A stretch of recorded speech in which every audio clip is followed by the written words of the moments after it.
하나님 말씀 예레미야 31장, 예레미야서 31장 9절에서 14절 말씀. 제가 가진 성경은 1100페이지.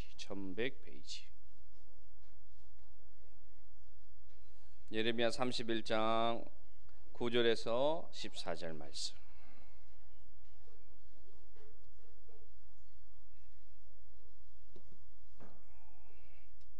제가 9절 읽겠습니다. 그들이 울며 더러리니 나의 인도함을 받고 간구할 때에 내가 그들을 넘어지지 아니하고 물 있는 계곡의 고든 길로 가게 하리라. 나는 이스라엘의 아버지요 에브라임은 나의 장자니라.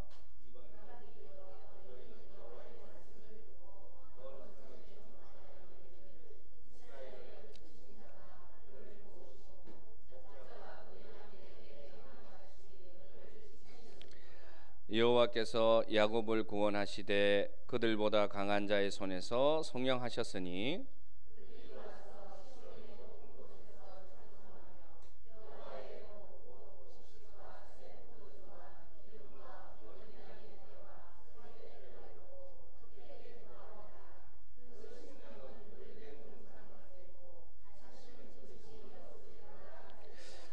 그때에 처녀는 춤추며 즐거워하겠고 청년과 노인은 함께 즐거워하리니 내가 그들의 슬픔을 돌려서 즐겁게 하며 그들을 위로하여 그들의 근심으로부터 기쁨을 얻게 할 것임이라. 내가 기름으로 제사장들의 마음을 흡족하게 하며 내 복으로 내 백성을 만족하게 하리라. 여호와의 말씀이니라. 아멘. 우리 지난주에 예레미야를 묵상하는 가운데 지난주 말씀에서는 하나님의 회복의 말씀이 많이 있었어요. 참 그 기억나는 말씀이 두 단락이 있는데 소개하겠습니다. 너희는 나의 백성이 되고 나는 너희의 하나님이 되리라. 이런 말씀이 있었습니다. 여러분, 하나님께서 그 포로된 자에게, 죄를 저질러서 하나님의 채찍에 맞은 자에게 뭐라고 말씀하시느냐? 나는 너희는 나의 백성이 되고 나는 너희의 하나님이 되어주겠다. 이렇게 얘기했습니다. 그리고 오늘 읽은 말씀에는 한 단계 더 나갑니다. 여러분, 오늘 말씀 9절에 보세요. 오늘 하나님이 거기서부터 한 단계 더 깊이 들어가셔서 오늘 우리에게 사랑을 고백해 주시는데 어떤 말씀으로 고백해 주시느냐? 31장 9절 뒤에 나는 이스라엘의 뭐라고요? 아버지요 에브라임은 나의 장자니라. 이렇게 얘기합니다. 여기서 이스라엘과 에브라임이라고 말하니까 여러분이 생각할 때는 나와 상관없지. 응? 야, 이스라엘이 나와 무슨 상관이 있어? 저 끝에 있는 나라, 우리나라와 상관없고 에브라임이 누구야? 나 아무 상관없잖아. 이렇게 생각할 수 있지만 이 약속의 말씀이 여러분 우리에게 임했어서 이스라엘의 아버지가 이스라엘이 바로 누가 되느냐? 하나님을 믿는 우리 모두가 이스라엘이 되었습니다. 그래서 오늘 하나님이 우리에게 약속하시는 것은 쉽게 말하면 나는 너의 아버지가 되겠다라는 약속입니다. 아멘 하시기 바랍니다. 그리고 여기서 말하는 에브라임은 다른 사람을 얘기하는 게 아니에요. 이 에브라임은 하나님을 배반했던 민족입니다. 우상을 섬기고 하나님의 품을 떠나서 죄악을 저질렀던 이 민족, 대표적인 민족이 누구였느냐? 지파가 누구냐? 에브라임이었어요. 그런데 오늘 하나님이 뭐라고 말씀하십니까? 에브라임, 너는 나의 맏아들이다. 다른 말로 하면 내가 너에게 모든 것을 유산으로 주고 싶구나. 너는 나의 상속자다. 불러주십니다. 오늘날 누구를 말합니까? 우리 자신을 말합니다. 하나님이 우리에게 이렇게 말하는 거예요.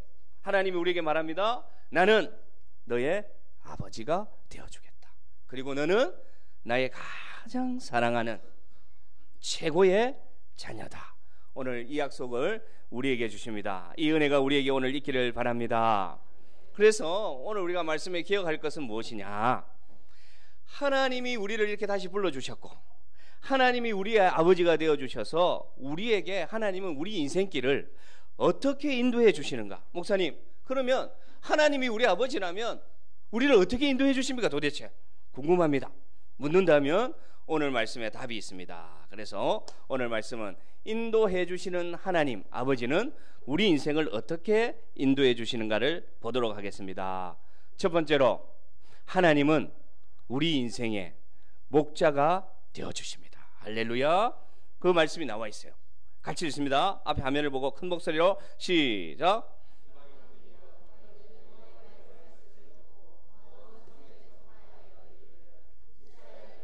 무슨 자가 그를 모으시고 목자가 그 양떼에게 행한같이 그를 지키시리로다. 여호와께서 야곱을 구원하시되 그들보다 강한 자의 손에서 속량하셨으니. 주일학교만 있습니다. 주일학교 31장 10절 소리를 듣겠습니다. 10절 11절 큰 목소리로 시작. 주일학교 읽으세요. 주일학교 소리가 안 납니다. 다시 31장 10절 시작. 청소년들 읽고 소리를 내서.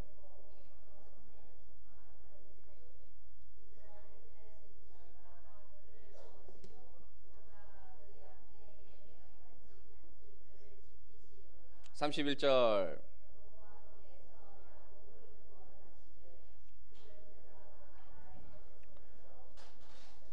아멘. 예. 자, 잘 읽었습니다. 그 다음 제가 그림을 준비했어요. 여러분, 이 목자가 어떻게 양떼를 인도하는가, 이 우리나라와 다른 그 이스라엘의 목자는 어떻게 양떼를 인도하는가 그림을 준비했는데, 저 그림은 여러분 무엇으로 보입니까? 저 그림은 여러분 유대 광야예요. 광야. 사막처럼 보이죠?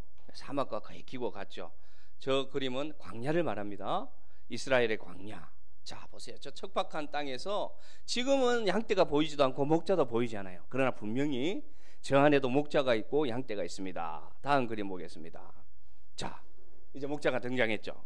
저거는 현재도 있습니다. 베두인족인데 과거 성경에 나오는 그 과거의 야곱과 요셉이 그 형제들이 행하던 목축을 그대로 저렇게 저복장으로 지금도 인도하고 있습니다. 앞에가 목자고 뒤에 양들이 저기 줄줄줄 따라오고 있어요. 저 양을 치고 있습니다. 자, 그렇게 저 척박한 땅에서도 찾아다닙니다. 그 다음 그림 보세요. 그러면 저렇게 봄이 되면 저 아까 방금 그렇게 보여줬던 그 척박한 땅이 저렇게 새 풀들이 달아서 솟아나기 시작해요. 그리고 저 양들이 저 풀들을 이렇게 찾아서 먹기 시작합니다. 그 다음 그림 한번 보세요. 그리고 마른 광야에서도 여러분 자세히 보면 저 마른 광야에서도 샘 솟는 샘이 있어요. 그래서 저 가운데 보시면 계곡 사이에 물이 흐르는 거예요. 저런 곳을 목자는 알기 때문에 양들을 인도해서 저런 곳에서 물을 먹게 하는 겁니다. 저 그림을 왜 보여주시느냐? 오늘 말씀 속에서 첫 번째로 하나님은 우리 아버지가 되어주셔서 목자가 그 양떼를 돌봄같이 우리를 돌봐주신다고 말씀하고 있습니다. 목자의 삶은 그 그림을 그대로 펴주시기 바랍니다. 봄이 되면 목자는 어떤 일을 하느냐? 잘 들어보세요. 봄이 되면 집 근처에 풀들이 이게 돋아나기 때문에 마을 주변에서 목자가 양떼들을 이끌고 풀을 먹입니다. 자, 풀을 먹이고 그때 싱싱한 풀들을 먹여요. 봄이 되면 일어나는 일이 무엇이냐? 양들이 겨울에 잉태했다가 봄에 양들이 새끼를 태어나게 합니다. 봄에. 그러면 목자는 어떻게 하겠어요?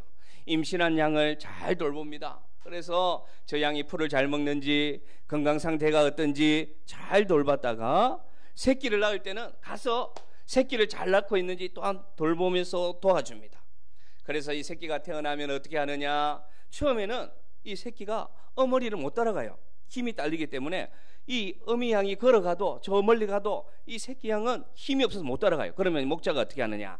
그 어린 양을 안아서 어깨에 짊어지고 다리에 힘이 생길 때까지 돌봅니다. 그래서 어미에게 데려다 주기도 하고 우유를 먹을 수 있도록 그 젖을 먹을 수 있도록 인도도 합니다. 늦봄이 되면 목자는 어떤 일을 하느냐? 양들이 겨울 내내 자랐던 그 털 있지 않습니까? 그 털을 목자가 이제 싹 깎아줍니다. 다 깎아줍니다. 왜냐하면 이제 더운 여름이 오기 때문에 털이 많아서는 이 여름을 하기가 힘들어요. 그래서 털을 다 깎아주고 그 다음에 이제 추수가 시작됩니다. 추수가 시작되면 이 양들이 그 추수하고 남은 나달들을 먹을 수 있도록 좋은 밭을 다니면서 이 양들을 다 인도해 줍니다. 목자 중에는 여러분 자기 양을 돌보는 목자도 있지만 형편에 따라서 자기 양을 돌보지 못하는 사람들도 있어요. 그러면 어떻게 하느냐? 부탁을 합니다. 목자에게 우리 양도 좀 같이 돌봐주세요. 그러면 우리가 이렇게 보수를 주겠습니다. 그것이 뭐라고 하냐면 성경에 나오는 사꾼 목사예요. 사꾼 목자. 그런데 희한하게도 여러분, 양들은 자기 주인의 음성을 압니다. 자기 주인의 음성. 그래서 이 사꾼 목자들은 자기 양이 아닌 다른 양은 인도하기가 쉽겠어요? 어렵겠어요? 어렵죠. 양들이 소리를 내도 원래 자기가 키우던 양들은 잘 따라오는데 자기가 키우지 않던 양들은 처지고 다른 쪽으로 가고 힘이 듭니다. 그래서 이 사꾼 목자들은 어쩔 수 없지 자기 양을 돌보는 것처럼 애살 있게 그렇게 돌보지 못하고 때로는 양을 잃어버리기도 하고 때로는 들짐승들이 와서 양을 잡아먹는 일도 생기게 됩니다. 그러나 그래도 최선을 다해서 참 목자, 선한 목자는 자기 양이든 자기 양이 아니든 최선을 다해서 돌보게 됩니다. 이제 여름이 되었습니다. 여름이 되면 땅의 기온이 올라가요. 땅의 기온이 올라가서 양들이 너무 더워서 살 수가 없기 때문에 어디로 가느냐? 높은 산으로 갑니다. 높은 산으로. 집을 떠나서 목자가 양을 이끌고 높은 산으로 올라가서 그때는 목자도 집에 가지 못해요. 집에 가지 못하고 양들과 함께 자고 양들과 함께 먹고 물이 떨어지면 아까처럼 계곡에 있는 물을 찾아서 다니면서 양들을 먹이기도 합니다. 그러다가 도저히 물을 못 찾으면 목자가 어떻게 하느냐? 자기가 항아리에 물을 길어와서 양들을 먹입니다. 그게 여러분 목자의 수고입니다. 그래서 성경에 보면 하나님께서 자신을 표현할 때 시편 23편에도 말씀하시기를 여호와는 나의 목자시니 이런 말씀을 표현합니다. 목자가 양을 돌봄같이 양은 어리석고 시력이 약하기 때문에요 돌보지 않으면요 이것이 먹는 풀인지 못 먹는 풀인지도 모르고 이게 길인지 절벽인지도 모르고 그냥 앞에 가는 대로 따라다니는 게 누구냐? 양입니다. 양.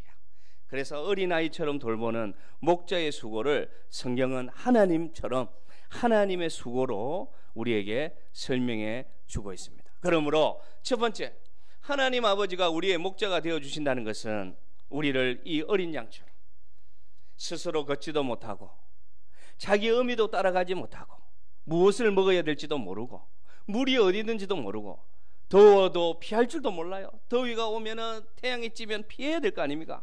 피할 줄도 모르고 그러한 어린 양을 돌보듯이 하나님은 우리를 보호하시는 분임을 여러분 믿으시기를 바랍니다.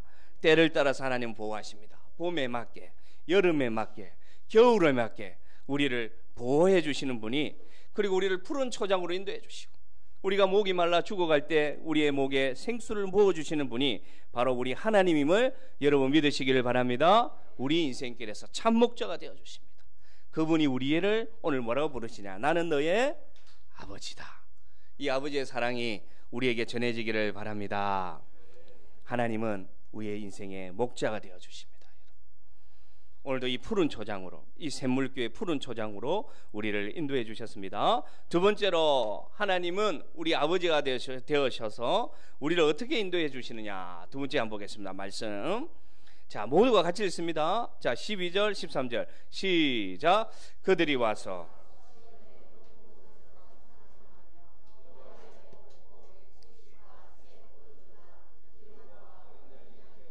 서로의 때를 얻고 크게 기뻐하리라. 그 심령은 물된 동산 같겠고 다시는 근심이 없으리로다 할지어다. 그때의 처녀는 춤추며 즐거워하겠고 청년과 노인은 함께 즐거워하리니 내가 그들의 슬픔을 돌려서 즐겁게 하며 그들을 위로하여 그들의 근심으로부터 기쁨을 얻게 할 것임이라. 아멘. 하나님은 우리 아버지가 되어주셔서 저 말씀처럼 여러분 우리를 찬송하게 기쁘게 하시면서 우리에게 뭘 공급하시느냐? 곡식도 주시고요. 때를 따라서 하나님 우리에게 새 포도주도 주시고 기름도 주시고 어린 양과 소떼를 이룰 수 있는 소유도 주십니다. 쉽게 말해서 하나님은 이 땅의 복도 주십니다. 아멘. 여러분 우리가 이 땅의 복도 받아야 돼요. 그래서 우리를 이 땅의 기름진 복이라고 말합니다. 하나님은 우리 아버지가 되어주셔서 우리의 필요한 것을 주십니다. 채워주십니다. 그리고 우리에게 기업도 주시기도 하시고 우리에게 소유를 주시는 분입니다. 그런데 저 땅에 이 땅의 복은 어디로 연결되게 하나님이 주시느냐? 더 뒤에 나와 있었습니다. 더 근본적인 복을 주시기 위해서 저것을 허락하시는데 그것은 무엇이냐? 오늘 말씀의 제목처럼 우리를 따라합니다. 물된 동산같이 하십니다. 물된 동산같이 인도하십니다. 할렐루야. 하나님 우리에게 곡식도 주시고 포도주도 주시고 기름도 부어주시고 어린 양과 소떼를 주시는 그 소유도 주시는 이유가 무엇이냐? 그것에 만족하라고 주시는 게 아니고요, 그것을 통해서 우리가 감사함으로 통해서 우리의 심령이, 우리의 영혼이 어떤 동산, 물된 동산같이 하나님은 변화시켜 주시기를 원하시는 분임을 아시기를 바랍니다. 또 그림을 준비했습니다. 물된 동산 그림. 자, 지금 이제 풀이 저렇게 자라가지고요, 저 양들이 저 신선한 풀을 지금 먹는 거예요. 예, 저 양들이. 예, 그 다음 그림. 저기 물된 동산. 저기 이스라엘입니다, 여러분. 이스라엘. 아까 강야하고 완전히 다르죠. 저기는 어디냐면요, 헤브론산, 헬몬산이에요. 헬몬산. 저 강이 어떤 강이게요, 여러분? 어떤 강일까요? 성경에 자주 나오는 강. 나아만이 몸을 씻었던 강. 한강? 낙동강? 무슨 강입니까? 예? 무슨 강? 요단강. 요단강이라니까, 요단강. 저기 이제 요단강에 시작되는 줄기예요. 저 산은, 여러분, 저 동산은, 물된 동산은 여기서 제가 생각할 때는 하나님, 이 유대인들이 생각하는 이 물된 동산은 어디냐면요, 헐몬산이라고 부르거든요. 헤르몬산이라고 부릅니다. 그곳은 높은 산이에요. 높은 산이어서 겨울에는 거기에 눈이 내립니다. 눈이 내려요. 그래서 봄이 되면 그 눈이 어떻게 되겠습니까? 녹아내리면서 그 사진 그냥 그대로 보여주세요. 예. 눈이 녹아내리면서 저 산에 동산같이 저렇게 자라게 하는 거예요, 숲풀이. 그래서 저 나무들 보세요. 저 물가에, 시냇가에 심은 나무들 보세요. 우리 교회가 원하는 목표가 저겁니다. 시냇가에 심은 나무, 저 푸른 나무.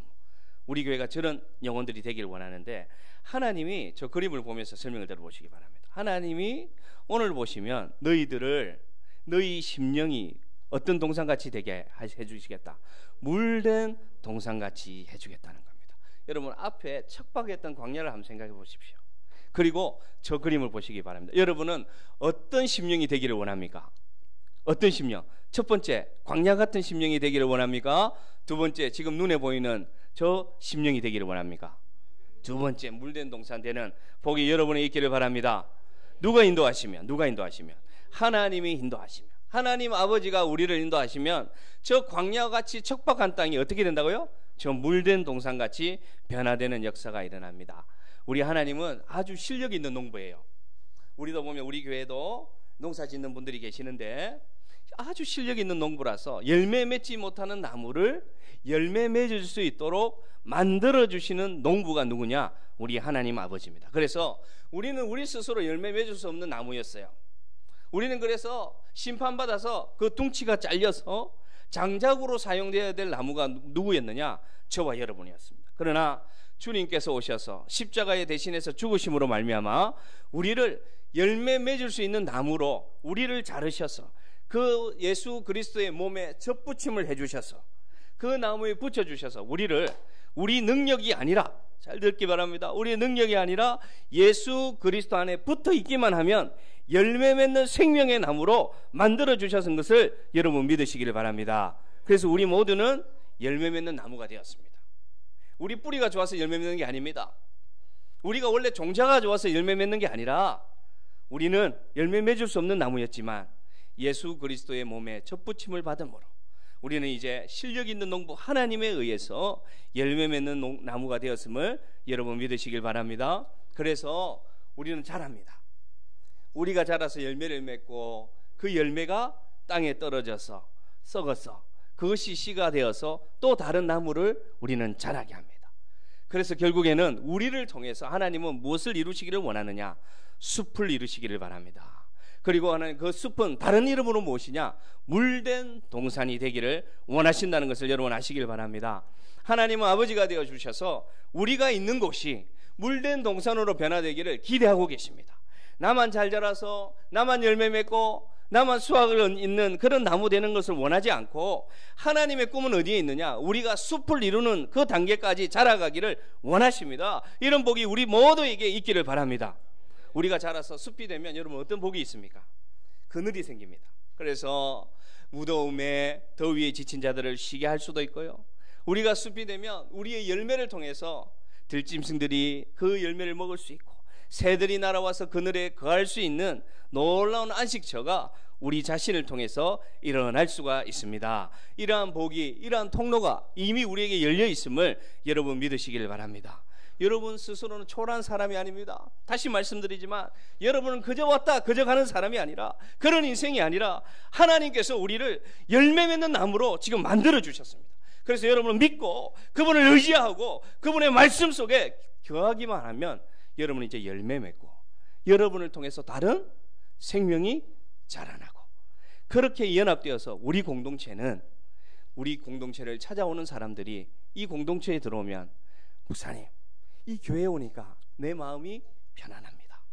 이 공동체에 들어오니까 너무 성도들이 사랑이 많습니다.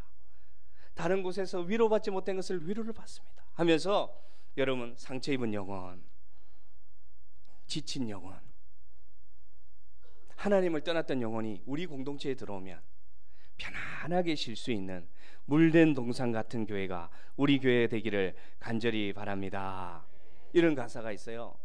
제가 요즘 참 자주 듣는 찬양인데 소원이란 찬양입니다. 가사 한번 떼어주세요. 가사 중에 이런 게 있습니다. 안 돼요? 예, 안 돼요. 그럼 제가 읽어드리겠습니다. 저 높이 솟은 산이 되기보다 여기 오름직한 동산이 되길, 내 가는 길만 비추기보다는 누군가의 길을 비춰준다면, 이런 가사가 있습니다. 여러분, 우리도 모르게 자꾸만 우리가 높아지고 우리가 아주 성공하고 부자 되는 그런 높은 산이 되기를 원하는 삶을 살다 보니까 자꾸만 우리가 지칩니다. 우리가 자꾸 지쳐요. 제가 신대원을 같이 다녔던 한 목사님한테 전화가 왔어요. 네팔 사람이에요. 네팔 사람인데 영상통화가 온 거예요. 영상통화가 왔습니다. 그래서 이거 영상통화를 잘 하지 않는데 했으니까 받았어요. 수영로 교회 지금 섬기고 있습니다. 수영로 교회 네팔 예배부 목사님이에요. 우리나라 온 지 10년이 넘었죠. 근데 딱 영상통화를 연결했는데 얼굴을 보니까 신대원 다닐 때 나하고 같이 놀았던, 함께 지냈던 얼굴이 아니에요. 얼굴이 너무 굳어 있는 거예요. 표정이 너무 굳어 있고 너무 지쳐 보이는 거예요. 그래서 내가 물어봤죠. 이름이 샴입니다. 샴아, 너 얼굴이 왜 그러냐? 표정이 안 좋다. 그러니까 목사님 잠깐만요 하면서 자리를 옮기는데 눈물이 그렁그렁해지는 거예요. 눈물이 그렁그렁해지면서 하는 말이, 형님 나 힘들어, 이렇게 얘기하는 거예요. 그래, 야 너 얼굴이 왜 그러냐? 그러니까 형님 나 공황장애가 와가지고 지금 세 달 동안 약 먹고 있어 형님, 이런 거예요. 그러면서 눈물을 흘리는 거예요. 그래서 내가, 야 니같이 밝고 니같이 즐겁고 우리 신대원 다닐 때 니같이 잘 웃고 밝은 친구가 없었는데 너 왜 그렇게 됐냐? 너 왜? 이러니까, 형님 내가 너무 무리했어. 형님 내가 너무 오버했어. 그러는 거예요. 그러면서 나보고 하는 말이, 형님은 학교 다닐 때보다 더 젊어졌다면서 막 웃는 거예요. 나를 보고. 그래, 그러면서 내가 얘기를 해줬습니다. 그래, 내가 보니까 네가 너무 열심히 하더라. 그 네팔 사람들 불러서 밥 먹이고 예배 드리고, 또 너 지금 네팔의 교회를 네가 몇 개 세웠니? 그렇게 열심히 하는 거 내가 참 칭찬하는데, 그래 네가 너무 열심히 하더라. 그래서 네 자신을 뛰어넘는 열심으로 살더라.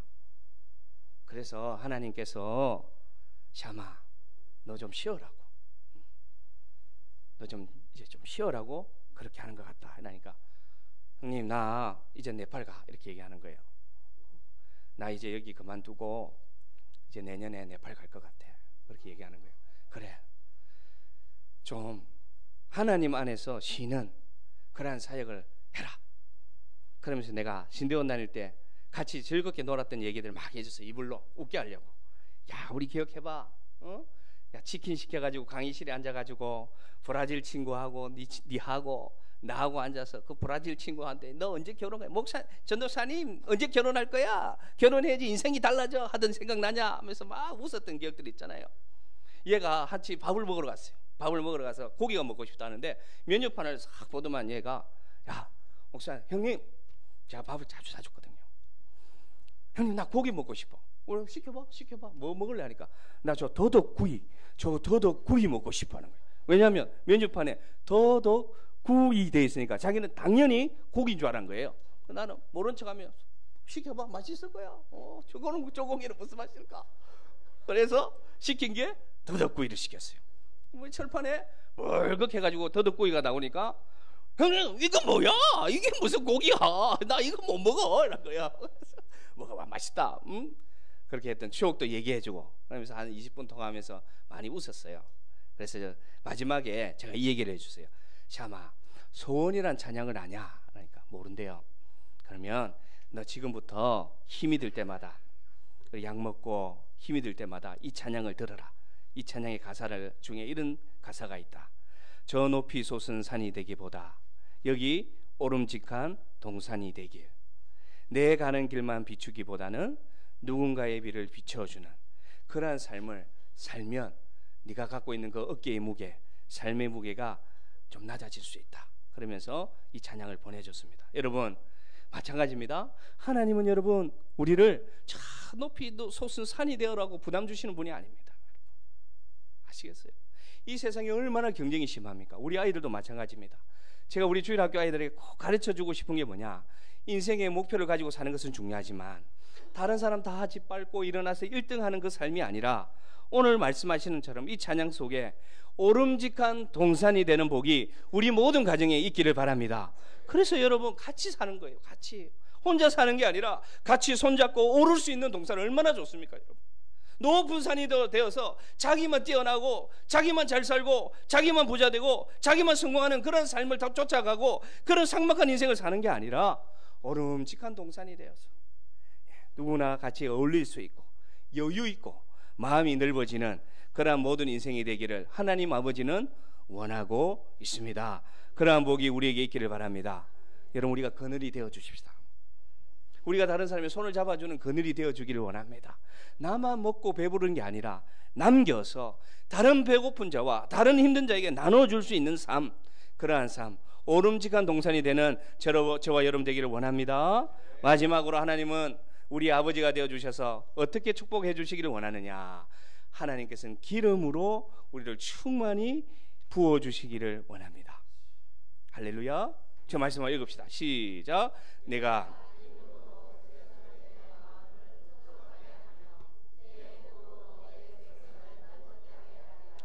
여호와의 말씀이니라.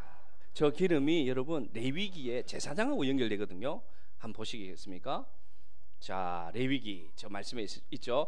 제일 끝에 12절만 읽읍시다. 시작. 또 관유를 아론의 머리에 붓고 그에게 발라 거룩하게 하고. 할렐루야. 아멘. 저 기름은 저렇게 연결되는 거예요. 자, 설명해 드립니다. 기름을 풍성하게 우리에게 흡족하게 한다는 것은 과거의 대제사장은 그리고 그 가족들 제사장은 하나님 앞에 나아갈 때 관유를 머리에 부어서 온몸에 흐르게 했습니다. 그것은 무슨 말이냐, 그 기름으로 자신을 깨끗하게 하는 거예요. 그 기름으로 자신의 죄를 깨끗하게 씻는다는 상징을 말합니다. 그래서 제사장들은 항상 제사장이 될 때는 저 관유를 붓는 의식을 했어야 됩니다. 그리고 어디에 나아갈 수 있었다? 성막에 들어가서 제사를 드릴 수 있었습니다. 자, 여러분 저 구약의 제사장은 어디로 연결되느냐? 베드로전서 2장 9절 말씀에 이런 말씀이 있습니다. 너희는 택하신 족속이요 왕같은 제사장들이요 거룩한 나라요 소유된 백성이라는 말이 있습니다. 그러면 무슨 말이냐? 과거의 구약에는 구별된 제사장만 어디에 들어갔습니까? 하나님 성전에 들어갔어요. 그래서 기름 부음 받은 제사장만 예배 드릴 수 있었는데 신약에 와서 이 베드로전서 말씀처럼 예수 그리스도를 믿으면 그의 이름으로 구원을 받으면 우리는 다 왕같은 뭐가 되었다고요? 제사장이 되었습니다. 그러면 목사님 우리 이 성전에 들어올 때 기름 안 발랐는데요? 왜 기름 안 주십니까? 포도씨유 왜 안 주십니까? 그 기름은 뭘 말하느냐 여러분? 성령의 내주를 말합니다. 할렐루야. 그래서 이제는 여러분 매번 하나님 앞에 나갈 때 기름 바르고 제물 받아서 나아가는 그런 예배가 아니라 이제는